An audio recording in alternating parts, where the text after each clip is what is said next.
Good evening, ladies and gentlemen. Episode 136 of this stupid friggin' camera. Golly, man. Welcome to RickCast. That's it.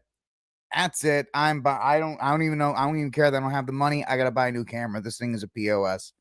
I hope everybody's having a good night because me and the camera, I hope you're strapped in for another hour of me battling technology because that's pretty much what's gonna happen right now. Because this thing is just not gonna cooperate. And that's totally fine for you guys because at least it'll be entertaining. So I hope everybody's having a good night. It's episode 136 of RickCast. I see that everybody's enjoying the weather out there. That's good. And it's gonna be a good time, ladies and gentlemen. I think so. You look at it, moving around. Last night for you, that's it. You're done. You're fired. You know what, camera? You're fired. That's it. You're done. I don't even care. Move around all you want. Get one last in because you're done. I'm done with you. All right, ladies and gentlemen. So, how about that way? Can we go back that way? Can we go back this way? Thanks. How about that? Look, I even had the gesture thing off. I have the whole gesture thing off and everything. So, it's absolutely ridiculous. Anyway.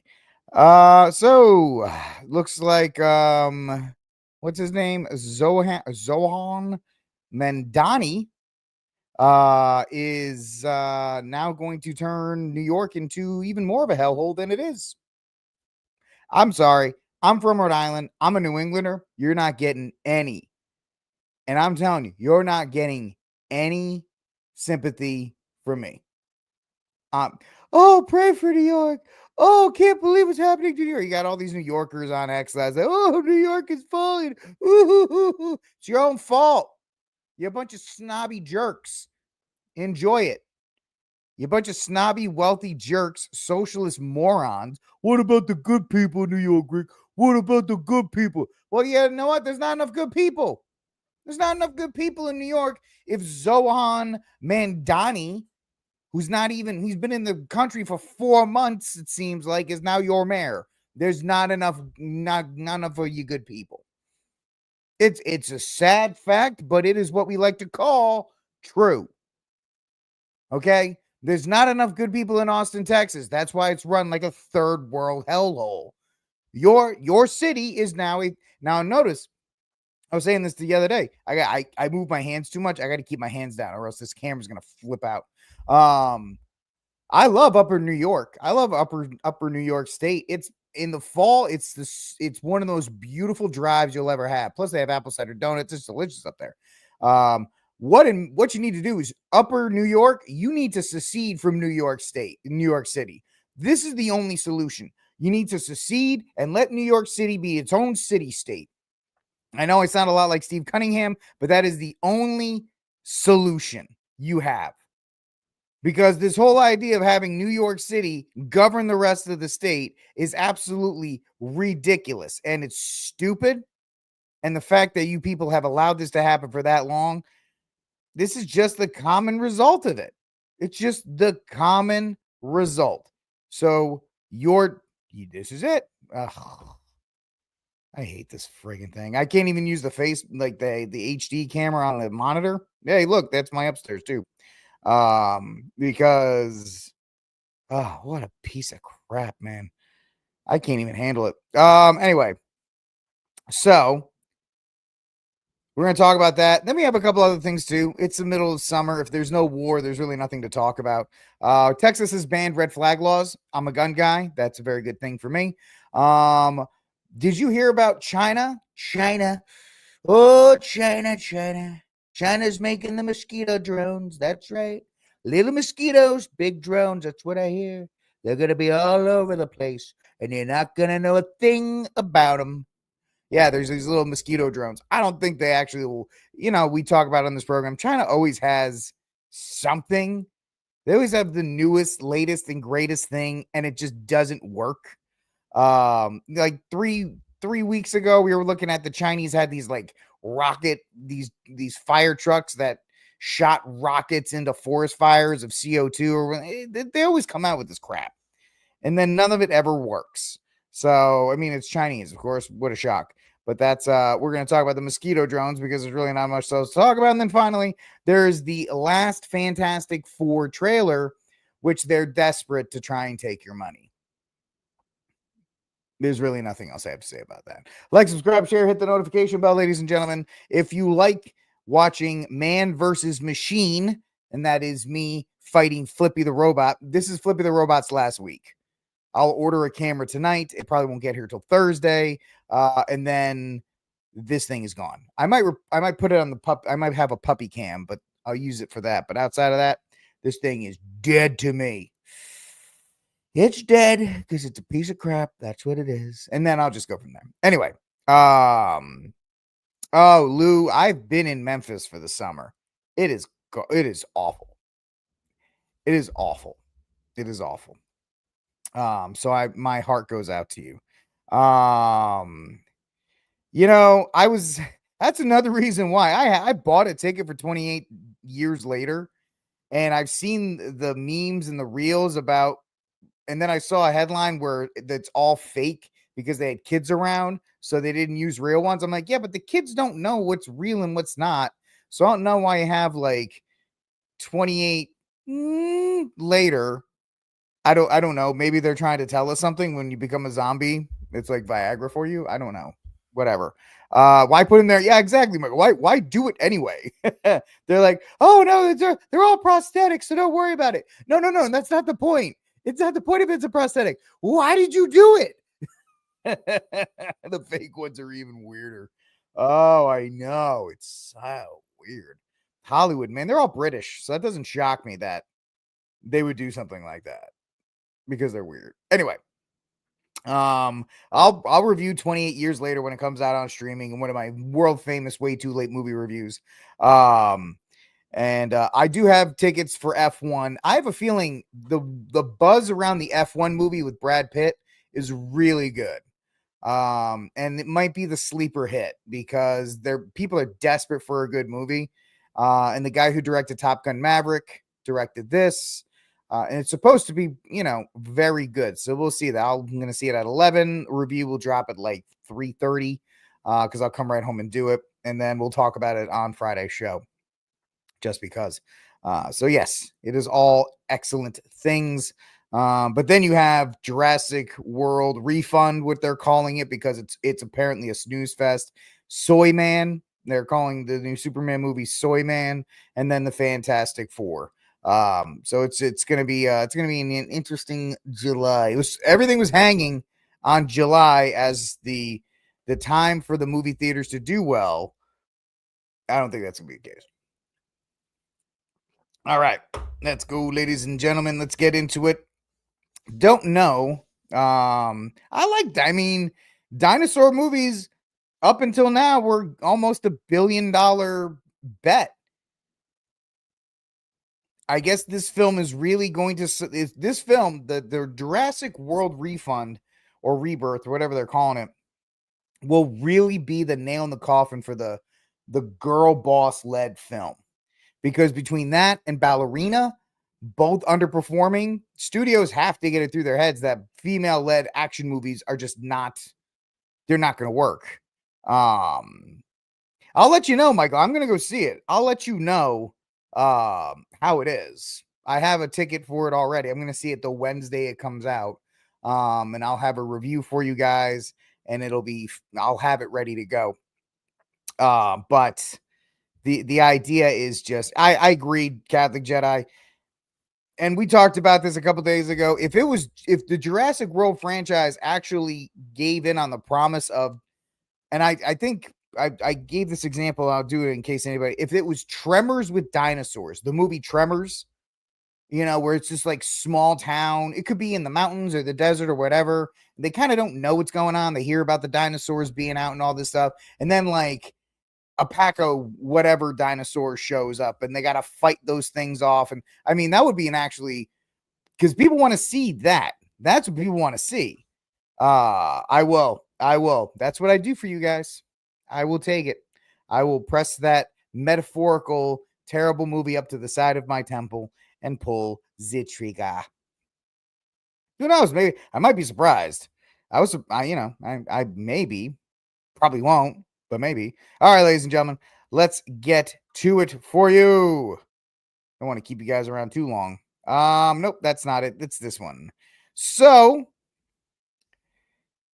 if you are a fatty like I am, this is bad news for you. This is a sad day, a proof that the economy is not yet all the way back. That's right, ladies and gentlemen. McDonald's and Krispy Kreme are going to end their donut partnership next month. I know. How could a partnership between the clientele at Krispy Kreme and the clientele at McDonald's not be successful? Not be successful. Although Krispy Kreme has to go down as probably one of the more overrated brands out there because they have stores everywhere, but I don't know anybody that actually likes Krispy Kreme is very much like a niche thing. You go there once, you go to the thing, you watch the donuts go over in the glaze. Ooh, look at that. And I mean, none of their other donuts are good. The glaze is what you go for. And then outside of that, there's not much else, right? Maybe that might be the problem. Sales slowdown, leading the Krispy Kreme to withdraw its full year finance outlook due to economic concerns. Krispy Kreme plans to expand through high volume retail and international franchises. The company stated the agreement was a small, non-material part of McDonald's breakfast business. I don't know. I'm a Burger King guy, so it doesn't affect me. Brand loyalty, man. If we're going to talk about things, if I had to give my loyalty to one of them, I don't think this will be a popular opinion, but I'd have to go with the Golden Arches. I'd have to. If I gave my loyalty to anything, I'd have to give it to the Golden Arches. Just because top to bottom, the roster's stacked. Right? The Egg McMuffin is the king of the breakfast menu. I don't care what you think. It is. Then you go to lunch. You got the double cheeseburgers. You got your nuggets. The quarter pounders, the fries. McDonald's it's the Golden Arches for a reason. Burger King chicken tenders are pretty good, though. I don't really like any of the burgers or any of that kind of stuff. This is just my fat opinion. It doesn't mean anything to anybody. I've always loved the fries at Burger King and the chicken tenders. Obviously, I'm a 12-year-old kid. I like chicken nuggets and chicken tenders and boneless crispy wings. Listen, if you want to be a BK person, that's great. I'm very happy for you. I just can't ride. I can't ride or die with that. I cannot. When I'm looking at one of these slop restaurants, and we can all agree they're slop restaurants. I'm looking top to bottom, like any time of day I can go there. And for McDonald's, I can go there anytime. If we were just doing dinners, Wendy's makes a strong case because their burger patties are super good. I think Wendy's burgers are secretly really good. And of course, I'd have to say In-N-Out Burger is pretty good too. I know the fries are terrible. I get it. I understand. I still like them. Carl's Jr. out of nowhere, RG. That's a heck of a, I like it. I like it a lot. Look at that. Throwing down. Angus beef, BK Whopper, good with veggies. Okay. All right. We're seeing a lot of BK love in the chat tonight. That's okay. They are the king. That's good. I used to like Whataburger, but then they got sold to that company in Chicago, and it just it's not the same. Although Catholic Jedi, you make a good point, because when I'm evaluating menus, Whataburger's menu top to bottom is actually pretty good too. Their breakfast tacos are legit. I really like their breakfast tacos. Their little hash brown fries things are pretty good in the morning. And then of course, then you go to like the burgers in the afternoon. Yeah, In-N-Out Burger is great. I have to say In-N-Out Burger was pretty good. Jack in the Box has never given me E. coli, so it's not off the menu. I would eat Jack in the Box. My first job, I taught at Trimble Tech High School in Fort Worth, and right across the street was a Jack in the Box. It was right. So I learned real quick when you were running for food that, and I was coaching back then, so that used to be a pretty commonplace. So yeah, they sold Whataburger. Yep. Yeah, they sold Whataburger. Whataburger. Whataburger. I'm trying to sound it out like a moron. Sold to Chicago company. Let's see. Yeah. Check out this article from the New York Times. Since we're talking about fast food, might as well drop it in here anyway. Check it out from the New York Times back in 2019. Get out of here with your crap. Ugh, whatever. Whataburger. Sold. There it is. Sold to Chicago firm. Whataburger was not sold to Chicago, or rather, AI literally thinks that that it was sold. No, Chicago firm, BDT Capital Partners, the Dobson family retained a minority interest. Whatever, I don't care. It was sold to a Chicago company, so it's no longer Whataburger.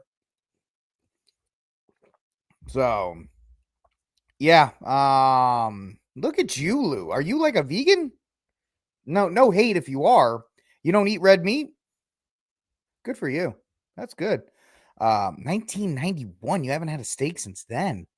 That's crazy.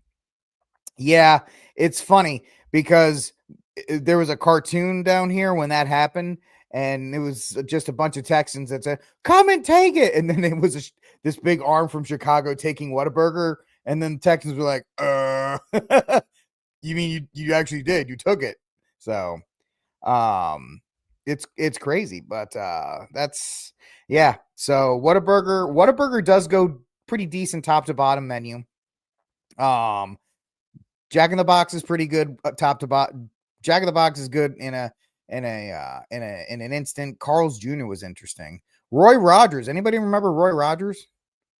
Roy Rogers was good on a highway. Yeah, you guys couldn't tell that the taste in Whataburger changed when it got sold.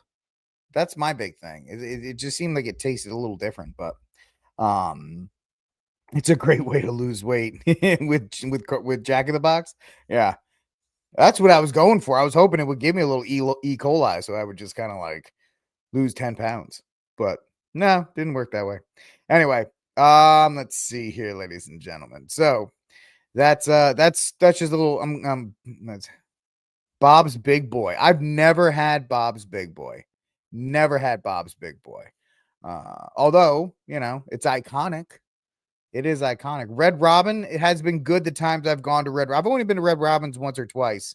There was one in Fort Worth with my wife and I went to like once in a while. We didn't go a lot. But what other place? No, it's right. Sonic. Any Sonic fans in the chat? We have any Sonic fans? Sonic is my dad. I'll tell you this much. When my dad flew down here to meet me in Fort Worth, he's like, we got to go to Sonic. It's the best burger you've ever had. My dad was legitimately like on all over Sonic, all over it. And I was like, man, this is a really good burger. He's like, yeah, of course it is. So, it's yeah, Sonic's pretty solid as well. So it's yeah. Sonic is good. Sonic is underrated, I think. People don't really count Sonic as a decent restaurant, but it can be. It can be. So it is what it is. All right, ladies and gentlemen. I know we've been talking about fast food for 10 minutes, but hey. Well, I mean, Michael, which one of these slop restaurants is good? Outside, I would say In-N-Out Burger is probably the quote unquote healthiest one. But like we're talking about McDonald's here and others, but stars. Jobelines? Jobelines? I've never heard of Jobelies. What is Jobeli? Jollibees. What is Jobelies? What is it? Jobile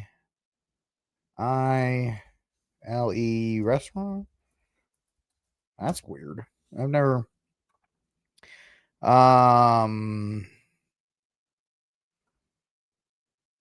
heard of it. That's interesting. Oh, everybody's coming out. Oh, okay. All right. Yeah, I've never had it, so I can't really tell you about that one. Pizza party. If you're gonna do a pizza party, it's got to be a Pizza Hut.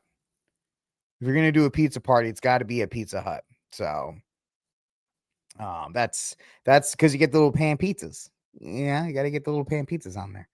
Anyway, I know I've been and people are like, just get to the stories, Rick. All right, man. All right. First story up, ladies and gentlemen. Andrew Cuomo concedes New York City Democratic mayoral primary to Zohran Mamdani. Zohran, you do not mess with a Zohran. Although, not the cool Zohran. This is like the Muslim Zohran that nobody really likes, or everybody's going to be real upset that they voted for it in about 6 months. Won because New Yorkers have stood up for a city they can afford. A city where they can do more than just struggle. And it's where the mayor will use their power to reject Donald Trump's fascism, to stop mass ICE agents from deporting our neighbors, and to govern our city as a model for the Democratic Party. Interesting that he won. He is a 33-year-old Democratic socialist and Shia Muslim. That must be, guys, it's got to be said. Doesn't matter if it's Islamophobic or anything else like that. Sharia law will be coming to New York. If you look at what, I mean, it's essentially there anyway, some places. But if you're looking at some of the things that are happening in London, they're coming to New York. Mamdani campaigned on promises including rent freezes, free public buses, universal child care, city-run grocery stores, a proposed community safety department to combat hate crimes, including anti-Semitism, although the Jews are not very happy about him being elected. They're all like, we gotta go, which means I guess the B-2 bombers are being fueled up so we can blow up New York City, because apparently that's a threat to the Jews, and anytime that's a case, we gotta just spend at least $2 billion to fix it. Mamdani now leads to become the Democratic nominee, potentially becoming New York City's first Muslim mayor and marking a significant shift in the city's political landscape. And you know who gave him the win was upper class wealthy people, the people that these policies will never affect, that these people have always decided, or that have decided that is better for you. Let me see, I got one more of this dingus. So I think this is his one about groceries. Check this out. Are out of control. The cost of eggs and milk has skyrocketed. Some stores are even using dynamic pricing, jacking up the cost over the course of a day depending on what they can get away with. It doesn't need to be this way. I'm Zohran Mamdani, and as mayor, I will create a network of city-owned grocery stores. It's like a public option for produce. We will redirect city funds from corporate supermarkets to city-owned grocery stores, whose mission is lower prices, not price gouging. These stores will operate without a profit motive or having to pay property taxes or rent, and will pass on those savings to you. That's going to fail spectacularly. Spectacularly, that will fail. Because you cannot operate anything without some kind of motivation. You cannot, they won't pay rent, they won't do this, they won't do that, and they'll keep the prices low when they have food. Because since they will be a public option, they will be the last option. And it's not I mean, the people are like, calm down because the city council's got to approve all this. Of course, the city council's going to approve all this, you dingbats. Are they like, you guys are actually thinking that's not going to happen? That somebody's not going to allow it to go through? But the fact of the matter is, you can't put up a guy like Cuomo, who you just thought that based on his name recognition alone was going to get the job done, and think that this wasn't going to be some kind of pushback. Yeah. The only problem is in Star Trek Utopia, they have machines that made everything. There ain't no machines now. All right. So from Brianna Lynn from thefederalist.com, New York City shows you can't import the third world without importing its failed politics.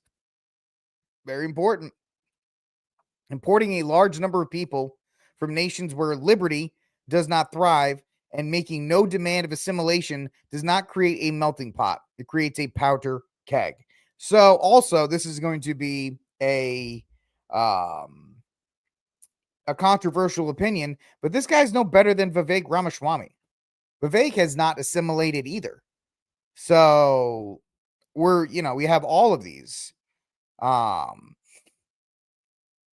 It just is. On Tuesday night, the election results showed that voters in New York City had selected Uganda-born, self-proclaimed socialist Zohran Mamdani as the Democratic candidate for New York City mayor. If Mamdani's win tells us anything, it's that immigration policy is not just about border security. It's about whether these United States survive. As Fox News' Laura Ingraham said in a post, quote, "You think New York City's turn from socialism and communism is just a New York thing? It's not. Uncontrolled immigration, greenlit since the 80s by the Uniparty, is remaking every American community. We imported anti-Americanism, cultivated in the schools. Now comes the poisonous crop." I mean, she's not wrong. She's really not in that regard. Ingram is right. It's not just New York City. The demographics and ideological reshaping is happening elsewhere across the country. It's in Hamtramck, Michigan, a small town that became flooded with immigrants and became the first Muslim majority city, according to the Detroit Free Press. Quote, "The nation's first and only all-Muslim city council just voted to rename Holbrook Avenue to Palestine Avenue, a reaction to the Israel-Hamas war." And then in its fourth month, the road was originally named after DeWitt Holbrook, the 19th century lawyer who owned a farm not far from this very spot. Yeah, well, whatever, guys. The fact of the matter is, yes, guess what? All the women walk around in their hijabs, and their schools do all of these other things. And it is a real life problem, a real life reaction to Mamdani's father is a professor at Columbia. That doesn't shock me. So these people take advantage of the system. They get wealthy, they get prominence, and then they vote to change it. They vote to turn it into something that they won't really feel the ramifications for. And the only real answer, and I know some of you won't like it, is divorcing from these places.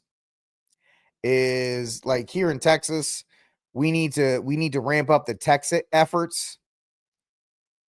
We need to ramp up the Texas efforts because when we can Tex it, we can put in laws that will essentially cap out immigration, kick out anybody that's not loyal to the nation of Texas, and then just reestablish. Because what's going to happen within the next 50 years? And I've been saying this for all the way back to the days of my old radio station. There's going to be a fracture, and it may be like Louisiana through Florida, with Oklahoma maybe and Arkansas.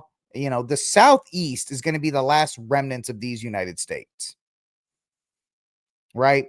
I believe that the Southeast is going to be the last remnant of European culture in these United States.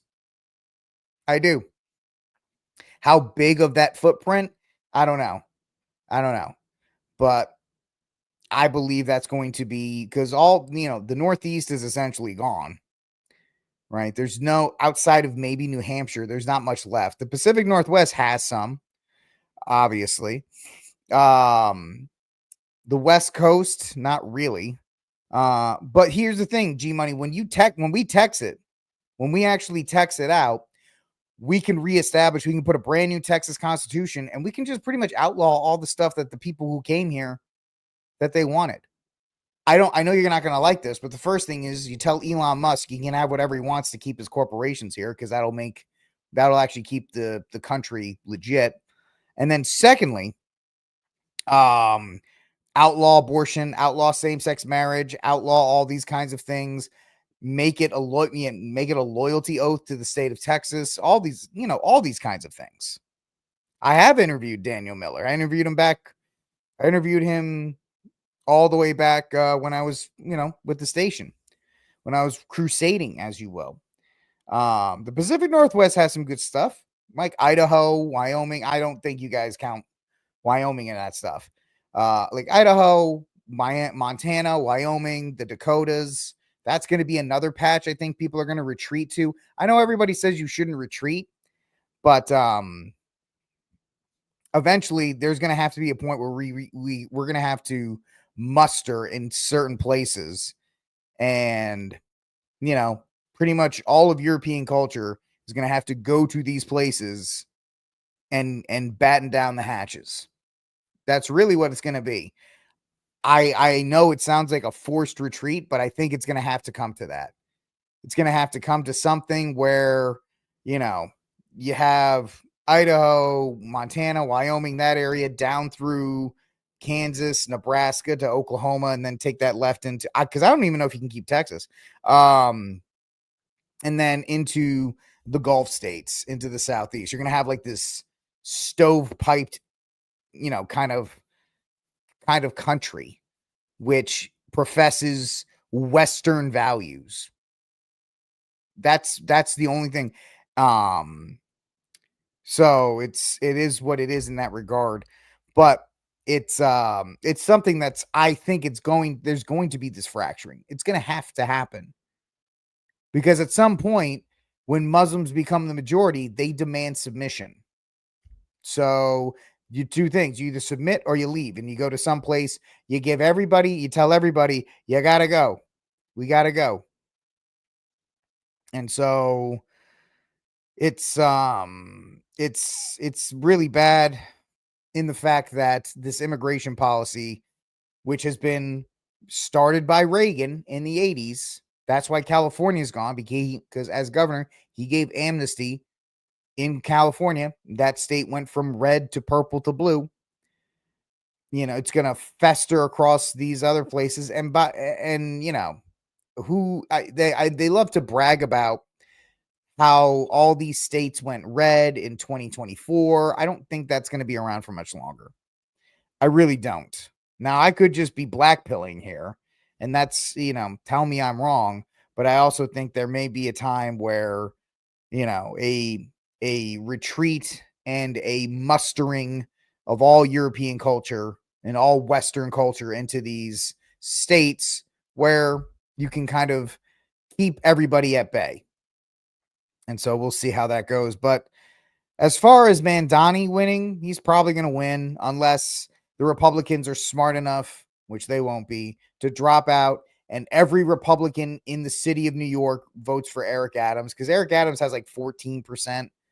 And then if you get the 14% for him plus the 36 to 38% that you can get from the Republican side, you may be able to squeeze out a win and keeping somebody like Mamdani out. So we'll see. But this is the chickens coming home to roost. This is the chickens coming home to roost. You import the third world. You don't require them to share your values like every other country outside of the European countries that are getting overrun by a certain Muslim population. They're just allowing them to set up camp. But any society that's flourishing, they demand you assimilate into their culture. And outside of that, that's the only way to survive. So the West the West may be up for.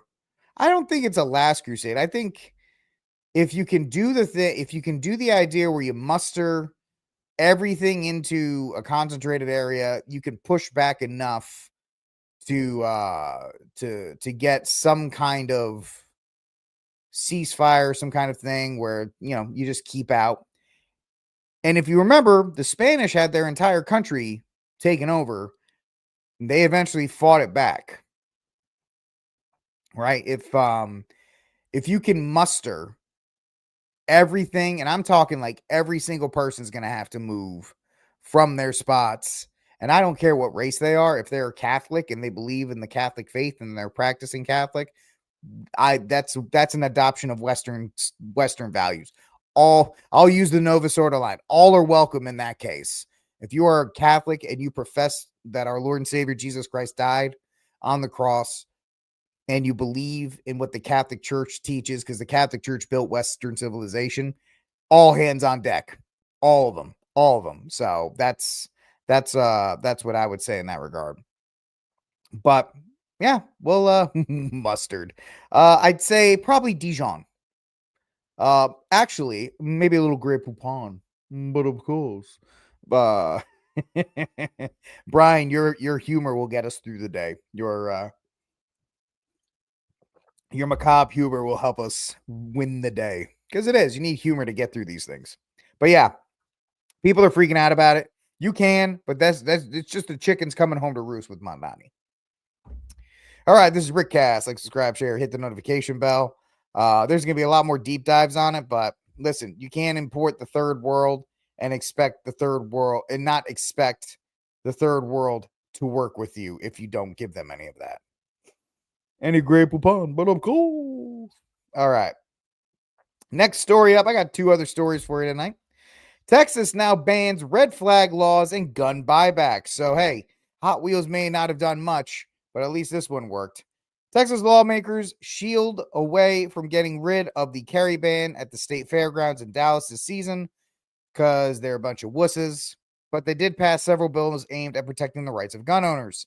The NRA's Institute for Legislative Action reports Governor Hot Wheels Greg Abbott signed multiple pieces of pro-2A legislation into law over the weekend, including SB 706, which provides universal recognition of out-of-state carry license, whatever.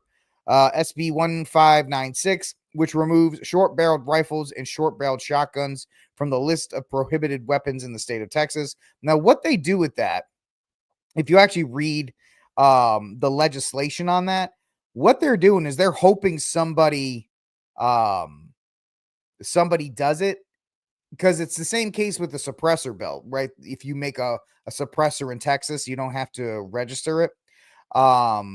The Attorney General of Texas is essentially going to represent you all the way up to SCOTUS. That's what they're hoping to do. And that's what these are doing as well. Now, if the short-barreled rifle and the Hearing Act both get into the big, beautiful bill, then it's, we're good to go. I already have a gun built out and ready to go that I'm going to buy. If the Hearing Protection Act, which is getting suppressors off the NFA, and the Short Act go through, it's going to be a Ruger PC Charger with an SB brace and like a 5-inch can on it, because it takes Glock mags, and I like that. I'm a pistol caliber carbine guy. I love pistol caliber carbines. I know they're not as powerful as 5.56. You can make that argument all day. I get it. I don't care. I love pistol caliber carbines. I love the idea of the cowboy setup. Now, if you don't know what I'm talking about, if you're not a gun person, the cowboy setup is the romanticized notion that your carbine and your pistol carry the same ammo. So that way you don't have to buy excessive ones or anything like that. So for me, with the Ruger PC Charger, it takes Glock mags. I have the Ruger RXM, which is a Glock knockoff. I use everything Glocks except for actual Glocks. I don't use Glocks. I use the Glock knockoffs. Like I have a Palmetto State Gen 3 knockoff, and I have the Ruger RXM, which is their Glock clone. So I love the 9mm cowboy setup because I can just stack 9mm. instead of getting 9mm and 5.56 and all these other things. And I get it. People much smarter than me will say, Rick, you should probably, I have some 5.56, but the majority of my stuff is 9. It's just easier. I can stack the same ammo and I go from there. Whether you agree or not, let me know in the comment section down below if that's smart or stupid. I would love to get your opinion on that. And I respect the fact that if you're like, nah, I really want, the smarter guys will say you got to run a larger caliber and then your pistol caliber. Totally fine. Whatever, man. That's cool. The great thing is we all get to decide. It's not like I don't believe in the 5.56 cartridge or the 2.23 cartridge. I think they're great cartridges, obviously, or even the 300 Blackout. It's just for me, for stacking purposes, I find it easier to stack one cartridge that can do multiple things. That and 22. 22 is an underrated round for like bugging out and stuff like that because you can kill small game and things like that. So, and it's lighter. That's the thing people don't really take into account too, is heavy, like how much weight the rounds and all that stuff is when you're carrying it. Because everybody just thinks they're going to throw in their kit and they're going to be able to run. How many will it be? All, let me close my eye. What? How many will what be? All. No, I'm a stay and play guy too. In fact, the idea of bugging out is stupid. Unless there's a disaster or something like that where you're forced out. If you're not forced out, your biggest asset is your home. There's no reason to bug out. You're actually going to be the Terminator got it. Yeah, I'm a stay and play guy too. That's why it's just easier for me to stack one round. Because think about it. When you're in a disaster or an emergency, your food is at your house, your shelter is there, it's properly defended, all of that kind of stuff. Ruger 1022, beautiful gun. Beautiful gun. Bugging out is essentially if you're forced out. You bug out if you're forced out. If you're not forced out, then you got to stay where you are. Unless, if you're in the city, you're kind of SOL anyway. If you're in like a major urban area, you're pretty much SOL to begin with. But you got to figure out your plans in that regard. And all these laws here in the state of Texas are helping. So, Abbott gave his approval to SB 1362, which prohibits, quote, the recognition, service, and enforcement of red flag orders unless explicitly authorized under Texas law, though the state doesn't have a red flag law in the place, and preemption would likely block any county or city that attempted to adopt it. SB 1362 still offers protections against potential red flag statutes adopted at the federal level, much to the chagrin of the anti-gun activists. Texas was already one of 29 states that did not adopt red flag laws for firearms before. Representative Cole Hefner sponsored the bill, pitched it as a bulwark against law-abiding citizens losing their Second Amendment rights, which is fine. Abbott also approved HB 3053, which prohibits municipalities and counties from adopting or participating in gun buyback schemes because you can't buy back something you never owned. It'll be interesting to see if Democratic officials in cities like Houston, San Antonio try to challenge the ban in court and come up with some way to signal their hostilities towards this. So, that's not too bad. Those are good things. Red flag laws are stupid. Red flag laws are dumb and they don't ever work. Or they don't work. There's the situation up in Maine where the army guy, the military guy, had that shooting spree in Maine, and they had yellow flag laws. They had all kinds of laws in place. And it just didn't work. So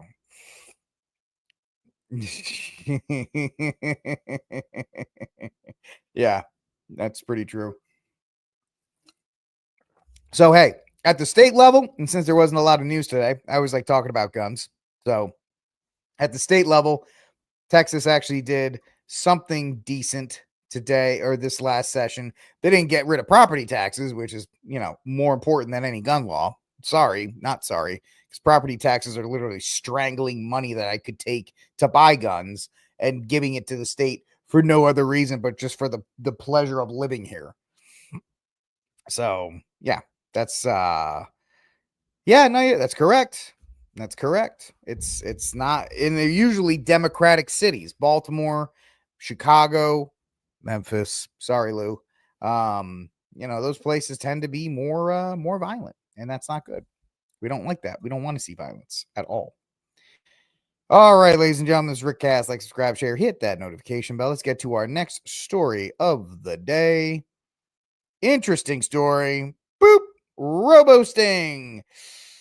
China unveils tiny, terrifying mosquito-sized drone to be used for spying and special missions. Here it is, the Black Hornet. It's not really a mosquito. Like, what kind of mosquito is that? Mothra? What are we doing here? I don't know if this is the mosquito, but it's kind of crazy. Like, look at my tiny drone. Whee! And, apparently this is the new hot thing in drone stuff. So, yes, tiny drones. Oh no, this is it. Look at it. Look at the size of look at this little guy. Look at this little guy. He's so tiny. He's like a little mosquito. Because we know birds are not real. So, as small as a fingernail, flapping leaf-like wings and insect legs, and its purpose is covert missions, information gathering, and tracking. Guys, they always say this stuff. How's it going to do all that? How's it going to do all that? I bet you the camera's terrible on this thing. Is it going to sting me just to, like, I don't know, pretend? This is literally just sci-fi. This is not real. In a video published by the state media over the weekend, scientists are seen holding up a mosquito-like robot, which they say will perform a range of military and civilian activities. But expert warns the drone's miniature size means it can easily and covertly access private indoor areas and listen on people's conversations, not like your cell phone's already doing those things. The eerie device has 2 yellow leaf-like wings, a black thin body, and 3 wiry legs. Yeah, look at that. Experts have warned the size of the drone means will be much quieter than traditional models. Could mean greater access to restricted areas such as secure government facilities or bathrooms, or any of these other things. Listen, this is just state propaganda. This thing is not functional. Maybe in 20 years, but every time they unleash some kind of like tiny tech like this, it's never functional and it doesn't work. It's just kind of funny that people are freaking out about this. There's nothing to freak out about. Like, this is you can make a model of this. You can make a model of something like this. But in the same way, that's pretty much an AI rendering. That's not real. The fact that people are going to try and say this. The Chinese unveiled it on state TV. When I see one fly by me, I'll believe it. But until then, I just think it's nothing but propaganda. It's just, it's the kind of stuff that the Chinese love to do to get us to freak out. Oh, they got the mosquito robots. Whoa! Nah, get out of here with that. Whatever. All right, ladies and gentlemen, let's see here. Last story of the day. I have to put this up first because we are about to watch the final trailer for the Fantastic Four, and I want to make sure before they try to ding me that that this is fair use because it is for commentary and critiquing. So YouTube, Disney, all you people, take a second to read that. And now let's get to the Fantastic Four trailer. Fantastic Four comes out in a couple weeks. July 20th, I think it's the last one. And this is their best trailer by far, but unfortunately it has come way too late. Famous around the world, please welcome the Fantastic Four. Mr. Fantastic, Invisible Woman, Human Torch. I love you, Johnny. And The Thing. Hey, what time is it? Say the date. That's not really something I say. It's clobbering time. That's just in the cartoon. So people have been saying that the script looks terrible, but they spent a lot of money putting in the design. The design is beautiful. The actual set design is gorgeous, and they really knocked it out of the park on that one. Unfortunately, nobody likes Pedro Pascal. Vanessa Kirby's probably 5-6 years too old for this role. She's a great actress. She's just, she's supposed to be pregnant. She's 39 in life. Okay, 39-year-old women don't get pregnant. As far as I'm concerned. And Johnny Storm is supposed to be, he's a bully, but he's a bully because he's a scared little boy. And then The Thing is The Thing. So I'm saying this trailer's good, but it should have been the first one. All these other trailers just made it look so terrible. Never late for Sunday dinner. Let's eat. Hey, what time is it? It's dinner time. Get inside.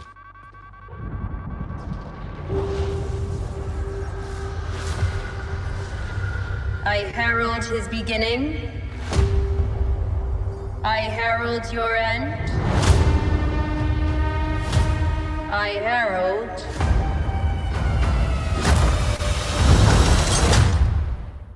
Galactus.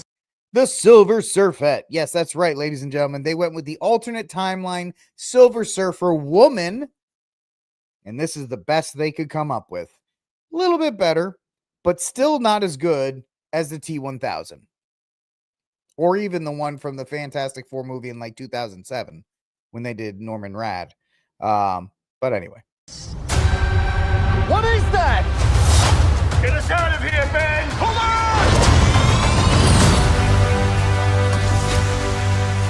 on! Are we safe?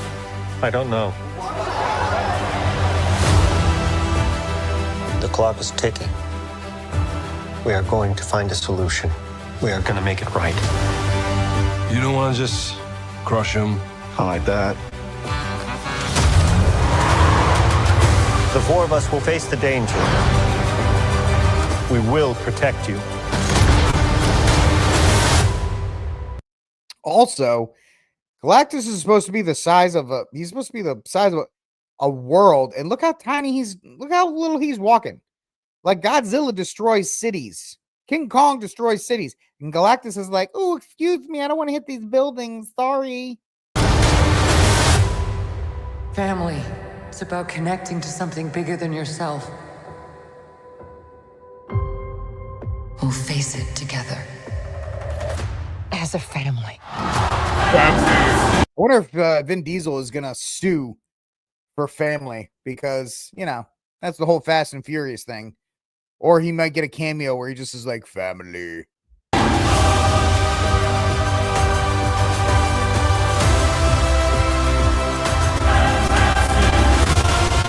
What time is it, Ben? No.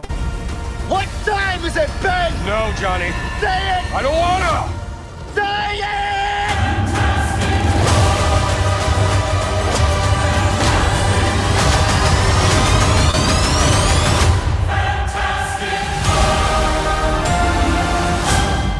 I mean, First Steps is a terrible name for a film. Fantastic Four First Steps. I mean, it sounds like awful. It just sounds so bad. But, it is, that's the best they got. That is the last trailer they have, and that is the best they got. And they're hoping that is going to convince you to part with your money. Unfortunately, it's the last one of the 3 in July. It's the last one. You have Jurassic World Rebirth Refund. Then you've got Superman. And then you have this movie. At this point, people are predicting that Fantastic Four opens somewhere between 30 to 40 million, which is disastrous for the amount of money they've put into this film. But hey, the quicker it falls apart, the better. Couldn't happen to to a nicer company.